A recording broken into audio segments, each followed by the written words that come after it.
ఆదిరన్ temple tree future సిటీకి దగ్గరగా open ప్లాట్లు మీ భవిష్యత్తు కోసం సరైన పెట్టుబడి.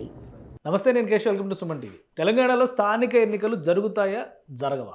ఇదే ఇప్పుడు $1 మిలియన్ క్వశ్చన్గా మారిపోయింది. రిజర్వేషన్ కోటాల విషయంలో కోర్టులు చెబుతున్నది ఏంటి? ఈ అంశంపైన విశ్లేషణ చూద్దాం. మనతో పాటు కొమిరెడ్డి కరం గారు, హైకోర్టు అడ్వకేట్ ఉన్నారు.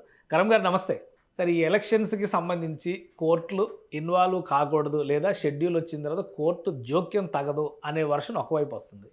కోర్టు అసలు ఎలక్షన్స్ని మేము ఆపలేదు అనే మాట కోర్టు వైపు నుంచి ఒక క్లారిటీ కనిపిస్తుంది. అంటే కోర్టు ఇచ్చినటువంటి ఆర్డర్ కాపీ ప్రకారం చూస్తే ఏంటి అసలు తెలంగాణలో స్థానిక ఎన్నికల నగారా మోగింది, ముందుకు వెళ్ళాలా, బ్రేక్ పడిందా? ఈ యొక్క కన్ఫ్యూజన్ ఎందుకు ఏర్పడిందంటే, నేను ఆ రోజు కూడా ఏదైతే కోర్టు తీర్పు వచ్చిన తర్వాత మధ్యంతర ఉత్తర్వులు వచ్చిన తర్వాత కూడా చెప్పడం జరిగింది ఏంటంటే, బేసిక్గా ఈ కేసులు ఏదైతే ఉన్నాయో ఈ రిజర్వేషన్కి సంబంధించి దాదాపు 7 నుంచి 8 పిటిషన్లు హైకోర్టులో దాఖలయ్యాయండి. ప్రతి ఒక్క పిటిషన్ కూడా ఏదైతుందో GOMS నంబర్ 9నే ఛాలెంజ్ చేశాయి. GOMS నంబర్ 9 అంటే ఏంటి? GOMS నంబర్ 9 అంటే ప్రభుత్వం ఏదైతుందో 42% బీసీలకు రిజర్వేషన్ కల్పిస్తూ ఒక జియో జారీ చేసింది. ఆ జియోని ఛాలెంజ్ చేసుకుంటూ అన్ని పిటిషన్స్ ఫైల్ అయ్యాయి. కేవలం ఒక పిటిషన్ ఏదైతుందో అప్పుడు అది GOMS నంబర్ 9 తర్వాత వచ్చిన ఎలక్షన్ షెడ్యూల్ అంటారా, లేకపోతే ఎలక్షన్ నోటిఫికేషన్ అంటారా, దాన్ని ఛాలెంజ్ చేసుకుంటూ ఒక పిటిషన్ ఫైల్ అయింది. ఆ రోజు ఏదైతే గౌరవ చీఫ్ జస్టిస్ గారు ఉన్నారో, ప్రధాన న్యాయమూర్తి గారు ఉన్నారో, వాళ్ళు కేవలం ఏమన్నారంటే, ఇంప్యూన్డ్ నోటిఫికేషన్ ని నేను స్టే చేస్తున్నాను, మిగతా ఏదైతే డీటెయిల్డ్ ఆర్డర్ ఉంటుందో ఆ తర్వాత ఏదైతే రీజన్స్ తో పాటు మేము చెప్తామని చెప్పడం జరిగింది. నిన్న రాత్రి ఏదైతుందో వెబ్సైట్ మీద ఈ యొక్క ఆర్డర్ అప్లోడ్ అయింది. ఈ ఆర్డర్ స్పష్టంగా ఏమంటుంది? ఎలక్షన్ ని ఆపట్లేదు, ఎలక్షన్ ప్రక్రియని ఆపట్లేదు, కేవలం GOMS నంబర్ 9ని ఆపుతున్నాము. ఏదైతే 42% కల్పిస్తూ ఏదైతే జియో ఇష్యూ చేసినారో దాని తర్వాత దానికి కాన్సిక్వెన్షియల్ గా GOMS నంబర్ 41, 42 అంటారా, అవన్నిటిని స్టే చేస్తున్నామని చెప్పడం జరిగింది. హైకోర్టు ప్రధానంగా ఏమంది అంటే, ఒక జడ్జ్మెంట్ ఉందండి, అది సుప్రీంకోర్టు జడ్జ్మెంట్ సంబంధించి Rahul Ramesh Wagh versus state of Maharashtra అనే జడ్జ్మెంట్ ఉంది సుప్రీంకోర్టు. ఆ సుప్రీంకోర్టు జడ్జ్మెంట్ ని సైట్ చేస్తూ మేము ఎలక్షన్స్ లో జోక్యం చేసుకోవట్లేదు అని చెప్పడం జరిగింది. అంటే ఆ జడ్జ్మెంట్ లో సుప్రీంకోర్టు ఏమందంటే, మీరు అంటే ఇప్పుడు బేసిక్ గా ఏంటంటే, మీరు రిజర్వేషన్ ఇచ్చే ముందు, ఎవరికి బీసీలకు రిజర్వేషన్ లోకల్ బాడీ ఎలక్షన్స్ లో ఇచ్చే కంటే ముందు కొన్ని ప్రిన్సిపల్స్, కొన్ని సూత్రాలు ఫాలో చేయాలండి. అవన్నీ ఏదైతుందో సుప్రీంకోర్టు ధర్మాసనం ఏదైతుందో గావ్లీ అండ్ కృష్ణమూర్తి అనే జడ్జ్మెంట్ లో చెప్పడం జరిగింది. ఆ 3 సూత్రాలు ఏదైతుందో, మీరు రిజర్వేషన్ ఇచ్చే కంటే ముందు తప్పకుండా మీరు ఏదైతుందో ఒక కమిషన్ ని ఫామ్ చేసి, ఆ కమిషన్ ద్వారా ఏదైతుందో ఎంపెరికల్ స్టడీ చేయించాలి, ఒక సర్వే చేయించాలి, ఒక దర్యాప్తు చేయించాలని చెప్పడం జరిగింది. రెండో సూత్రం ఏంటంటే, దర్యాప్తు చేసిన తర్వాత ఒక నివేదిక ఎప్పుడైతే ఇస్తారో ఆ నివేదికలో బీసీలకు ఎన్ని సీట్లు ఇస్తున్నారు, SC STలకు ఎన్ని సీట్లు ఇస్తున్నారు అని చెప్పాలి. అంతేకాకుండా ఆ నివేదికలో స్పష్టంగా 50% కంటే తక్కువ సీట్లే ఇవ్వాలని చెప్పి స్పష్టంగా తెలియజేయాలి. మూడో సూత్రం, అన్నిటికంటే ముఖ్యమైన సూత్రం ఏంటంటే, ఎట్టి పరిస్థితులలో OBC SC STల ఏదైతే రిజర్వేషన్ ఉందో 50% దాటకూడదని చెప్పడం జరిగింది. అయితే ఈ కేసులో Rahul Ramesh Wagh versus state of మహారాష్ట్రలో సుప్రీంకోర్టు ఏమందంటే, సపోజ్ రిజర్వేషన్లు 50% కంటే అధిగమించినట్టయితే మళ్ళీ తిరిగి ఆ సర్వే చేయడము మళ్ళీ టైం పడుతుంది కాబట్టి, ఏది కాల పరిమితిలో ఎలక్షన్స్ కావు కాబట్టి, ఏదైతే 50% లోబడే మీరు రిజర్వేషన్ ఇచ్చి ఫ్రెష్ నోటిఫికేషన్ ఇచ్చి ఎన్నికల్లోకి వెళ్ళాలి అని చెప్పడం జరిగింది. ఇప్పుడు ఆ కోర్టు జడ్జిమెంట్నే క్రైటీరియాగా తీసుకుంటే, నోటిఫికేషన్ ఇచ్చేసిన తర్వాత ఒకవేళ ఎలక్షన్ ప్రొసీజర్ యథావిధిగా ముందుకు వెళ్తే, ఇప్పుడు జియో నెంబర్ 9 ప్రకారం మళ్ళీ రిజర్వేషన్స్ రేపు కొట్టేశారు అనుకోండి 42%. మీరు అర్థం చెప్పండి. అదే ఒకవేళ అలా జరిగితే మళ్ళీ ప్రాబ్లం కాదా అనేది చర్చ. ఇప్పుడు హైకోర్టు ఆర్డర్ కి సంబంధించి ఎటువంటి ఇది లేదండి. హైకోర్టు ఏమంటుందంటే, 2 ఇష్యూస్ ని స్ప్లిట్ చేసింది. ఫస్ట్ ఇష్యూ ఏదైతుందో రిజర్వేషన్ 50%కి అధిగమించినాయి కాబట్టి మీరు GOMS నంబర్ 9ని స్టే చేసింది. Point number 1. పాయింట్ నెంబర్ 2 ఏమంటుందంటే, కాల పరిధిలో, అంటే మనం రాజ్యాంగంలో అనుకోండి, లేకపోతే ప్రజాస్వామ్యంలో లోకల్ బాడీస్ ఎలక్షన్స్ ఏదైతుందో ప్రతి 5 సంవత్సరాలకు ఒకసారి జరగాలి. 5 సంవత్సరాలు గడిచిపోయింది కాబట్టి ఈ స్టాచ్యుటరీ పీరియడ్ లో మీరు ఎలక్షన్స్ చేయాలి కాబట్టి ఒక నోటిఫికేషన్ ద్వారా మళ్ళీ 50%కి తగ్గి 50% లోపే ఒక నోటిఫికేషన్ ఇవ్వండి అంటుంది. దాని అర్థం ఏంటి? ఏదైతే నోటిఫికేషన్ అమల్లో ఉంది దాన్ని పక్కన పెట్టి మళ్ళీ ఒక ఫ్రెష్ నోటిఫికేషన్ వస్తుంది. ఆ నోటిఫికేషన్ ఏముంటది?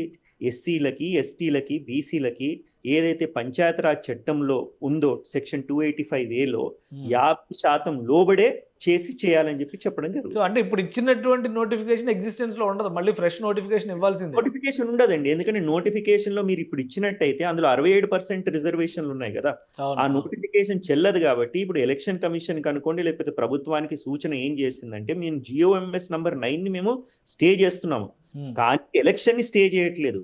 మీరు కాకుంటే ఎలక్షన్ నిర్వహించండి. ఎలక్షన్ ఎలా నిర్వహిస్తారు? ఒక నోటిఫికేషన్ అమల్లోకి తీసుకొచ్చి ఆ నోటిఫికేషన్లు ఏదైతుందో రిజర్వేషన్లు 50% కంటే లోబడే ఉంచి రిజర్వేషన్ ఏదైతే నోటిఫికేషన్ ఇవ్వండి అని చెప్తాం. రైట్. ఇప్పుడు దాని వలన ఎటువంటి ఇబ్బందులు రావా? మళ్ళీ కంటెంప్ట్ అని కానీ వేరే పిటిషన్లో కేసులు మళ్ళీ వేయడానికి కానీ స్కోప్ ఉండదా? కంటెంప్ట్ ఉండదండి. ఇప్పుడు ఏంటిది, ప్రస్తుతానికి ఈ చట్టం ఏముంది మన దగ్గర? ఇప్పుడు బేసిక్గా మన దగ్గర ఇప్పుడు ఎలక్షన్స్ జరగాలంటే పంచాయతీలో, అంటే గ్రామ పంచాయతీలు అనుకోండి, ZPTCలు అనుకోండి, MPTCలు అనుకోండి, ఎలా జరుపుతారు మీరు? పంచాయతీరాజ్ చట్టం ప్రకారం జరుపుతారు, అవునా కదా? పంచాయతీరాజ్ చట్టంలో సెక్షన్ 285 ఉంది. సెక్షన్ 285 2019లో వచ్చింది. సెక్షన్ 285 ఏమంటోందంటే, సుప్రీంకోర్టు జడ్జిమెంట్స్ ప్రకారము 50% లోపే రిజర్వేషన్లు ఉండాలి, ఆ రిజర్వేషన్లతో ఎన్నికలు జరపాలని చెప్పడం జరుగుతుంది. హైకోర్టు ప్రధానంగా ఏమందంటే, పంచాయతీరాజ్ చట్టం అమల్లో ఉన్నప్పుడు, అంటే ఇంకా సెక్షన్ 285A అమల్లో ఉన్నప్పుడు, దానికి సవరణ కానప్పుడు మీరు ఎలా ఎలక్షన్స్కి వెళ్తారని చెప్పడం పాయింట్ నెంబర్ 1. పాయింట్ నెంబర్ 2, ఏది ఏమైనప్పటికీ కూడా సుప్రీంకోర్టు ఉత్తర్వుల ప్రకారము మీరు ఎట్టి పరిస్థితుల్లో రిజర్వేషన్లు 50% లోపే పెట్టాలని చెప్పేసి రెండో డైరెక్షన్. అన్నిటికంటే ముఖ్యంగా ఏంటంటే, ఇందులో ఎటువంటి కన్ఫ్యూజన్ లేదండి, కన్ఫ్యూజన్ ఏం లేదు. మీరు GOMS నంబర్ 9ని స్టే చేయండి, అంటే మీరు ఇచ్చిన 67% రిజర్వేషన్ ఏదైతుందో అది పక్కన పెట్టండి. ఏదైతే మీ చట్టం 285A చెప్తుందో, సుప్రీంకోర్టు గైడ్ లైన్స్ చెప్తున్నాయో, దాని ప్రకారం మీరు ఎన్నికల్లోకి వెళ్ళండి అని చెప్తాం. రైట్. ఇప్పుడు రాష్ట్ర ప్రభుత్వ పక్షాన అలానే కాంగ్రెస్ పార్టీ చీఫ్ కూడా ఈరోజు కామెంట్స్ చేశారు, అవసరమైతే సుప్రీంకోర్టుకి వెళ్తా ఉన్నాడు. సో ఈ క్లారిటీ ఉన్నప్పుడు మళ్ళీ సుప్రీంకోర్టుకి అప్పీల్ చేయాల్సిన అవసరం ఉందా? ఇప్పుడు సుప్రీంకోర్టుకి అపీల్ చేసే అధికారం ప్రతి ఒక్కరికి ఉంటుంది. It is a constitutional right, it is a legal right, every person is entitled to exercise it. ఈ యొక్క ఆర్డర్ వచ్చింది కాబట్టి, నిన్న రాత్రి వచ్చింది కాబట్టి, ఇప్పుడు ప్రభుత్వం ఏముంటుంది, మేము న్యాయ నిపుణులతో ఏదైతుందో దీనిపైన సమగ్ర చర్చలు జరుపుతాము, చర్చలు జరిపిన తర్వాత దీనిపైన సుప్రీంకోర్టుకి వెళ్తాం అంటున్నారు. నాకున్న సమాచార ప్రకారం ఏంటంటే, ప్రభుత్వం ఏదైతుందో సోమవారం రోజు SLP అయిపోతుంది. మరి సుప్రీంకోర్టులో ఏమవుతుందో అని చెప్పేసి మనం ఇప్పుడు గెస్ చేయడానికి లేదు. We'll have to wait and watch. Okay. So ఇక ప్రొసీజర్ విషయంలో మాత్రం ఎన్నికల కమిషన్కి ఏమైనా ప్రతిబంధకాలు ఉంటాయా, లేదా మళ్ళీ ఫ్రెష్ నోటిఫికేషన్ దిశగా ఎన్నికల కమిషన్ చేయాల్సినటువంటి ప్రక్రియ ఏముండొచ్చు? ఎన్నికల ప్రక్రియ ఏంటంటే, ఒకసారి స్టేట్ ఎలక్షన్ కమిషన్ ప్రభుత్వం ఏదైతుందో చర్చలు జరుపుతారండి. ఎప్పుడైతే ఎలక్షన్కి మేము సిద్ధంగా ఉన్నామని ప్రభుత్వం చెప్తుందో, అప్పుడు స్టేట్ ఎలక్షన్ కమిషన్ ఏదైతుందో వాళ్ళ కాన్కరెన్స్ ఇవ్వాలి. కాన్కరెన్స్ ఇచ్చిన తర్వాత ఒక నోటిఫికేషన్ వస్తుంది. ఈ నోటిఫికేషన్ ఈ హైకోర్టు జడ్జిమెంట్ ప్రకారమే వస్తుంది.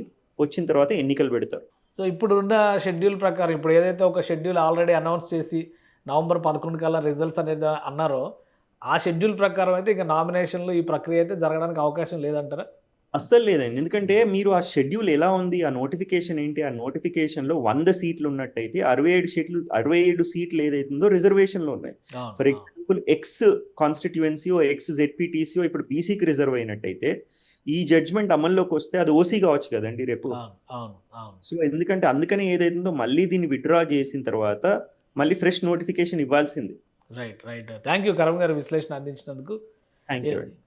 ఇది తెలంగాణలో స్థానిక ఎన్నికలకి సంబంధించి ఒక క్లారిటీ, కోర్టు ఇచ్చినటువంటి జడ్జిమెంట్లోనే స్పష్టత ఉంది. రిజర్వేషన్స్ కోటా ఖచ్చితంగా 50% లోబడి ఎన్నికల ప్రక్రియ నిర్వహించడానికి ఎలాంటి ఆటంకాలు లేవు. అయితే ప్రస్తుతం ఇచ్చినటువంటి రిజర్వేషన్ల ప్రక్రియలో చూస్తే కనుక 67% వరకు వెళ్ళాయి కాబట్టి దాన్ని సవరించి తాజా నోటిఫికేషన్ ఇస్తే ఎన్నికలకి ఎలాంటి ఆటంకం ఉండకపోవచ్చు. అలానే న్యాయ ప్రక్రియ ద్వారా 42% BC రిజర్వేషన్ల అంశాన్ని సుప్రీంకోర్టులో తేల్చుకోవాలనేటువంటి అవకాశం ఉంటుందని చెప్పని కరణ్ గారు విశ్లేషిస్తున్నారు. ఇది స్పెషల్ డిస్కషన్. Keep watching.